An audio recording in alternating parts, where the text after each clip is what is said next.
चौधरी भूपेंद्र हुड्डा जब चौटाला साहब की सरकार गई थी तब हरियाणा सरप्लस में था।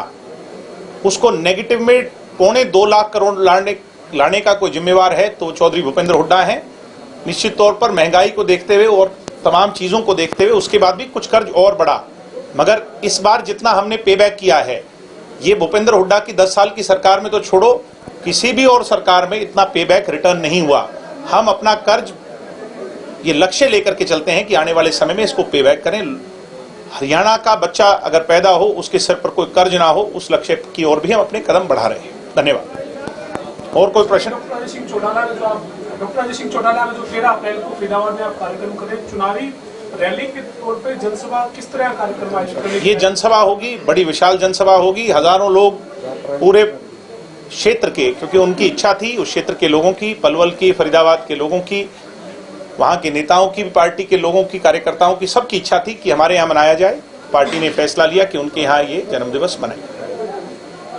सर, पिछले वर्ष का जो बजट था वो प्रॉपर तरीके से यूटिलाइज नहीं हो पाया, ये कहना है। जो कमेटियां गठित की गई थी विधानसभा में और वहां पे जो मेंबर्स बने हैं, चाहे विपक्ष के हों पक्ष के हों, उनका साफ तौर पर कहना है कि हमारे सामने परिस्थिति पूरी क्लियर हो चुकी है। जो पिछले वर्ष का बजट था उसको प्रॉपर तरीके से एलोकेट नहीं किया गया, बिकॉज इस बार जो कमेटियां बनाई गई हैं, अलग अलग विभागों की कमेटियां बनाई गई हैं। मैं आपकी बात से कुछ हद तक सहमत हूं, और इसलिए सहमत हूं क्योंकि हालात ऐसे रहे, कोविड काल को लेकर के रहे। सरकार का प्रयास ये रहा कि प्रायोरिटी हेल्थ, उसकी तरफ फोकस किया गया, बाकी जगहों से बजट निकाला गया। बहुत सारे बेनिफिट्स लोगों को उसके नहीं मिल पाए जो मिलने चाहिए थे। कुछ किसान आंदोलन के चलते भी अड़चने रही, गांव-गांव तक लोग, अधिकारी, प्रतिनिधि नहीं पहुंच पाए। कोई गली नाली, बिजली पानी का जो आम जरूरतें होती हैं वो लोगों को शायद कम मिल पाई जितनी मिलनी चाहिए थी।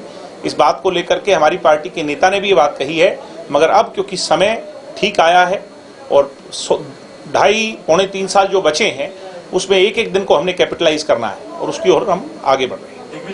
भूपेंद्र सिंह हुड्डा एक और आरोप और लगा रहे हैं, वो ये कह रहे हैं कि डेवलपमेंट की बात सरकार करती है, डेवलपमेंट कुछ करा नहीं रही, लेकिन कर्ज लेकर घी जरूर पी रही है सरकार।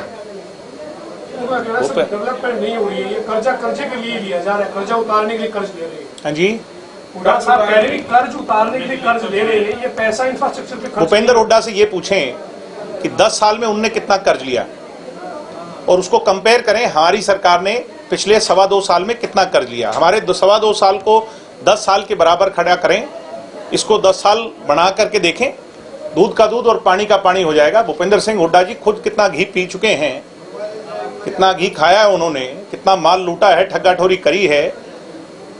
रॉबर्ट वढेरा के साथ मिलकर के हरियाणा की जमीनों को दोनों हाथों से वो खा गए, किसानों को लूट लिया, लालच दे करके उन किसानों को बेसहारा बना दिया। आज जमीनें चली गई, एक फ्लैट और एक स्कॉर्पियो गाड़ी के लालच में आज वो बेचारे जो है ना क्राइम से जुड़ रहे हैं। नौजवानों के पास दिशाहीन हो चुके हैं, कोई रास्ता नहीं है। हरियाणा को बेहाल बनाने का अगर बड़ा कसूरवार कोई है तो चौधरी भूपेंद्र हुड्डा जी हैं। वो ऐसी बात ना कहें तो ज़्यादा ठीक रहेगा। हम अपने काम पर लगे हुए हैं। हमारा काम जननायक जनता पार्टी का और इस सरकार के अंदर साझेदार का, प्रोग्रेसिव सोच का है।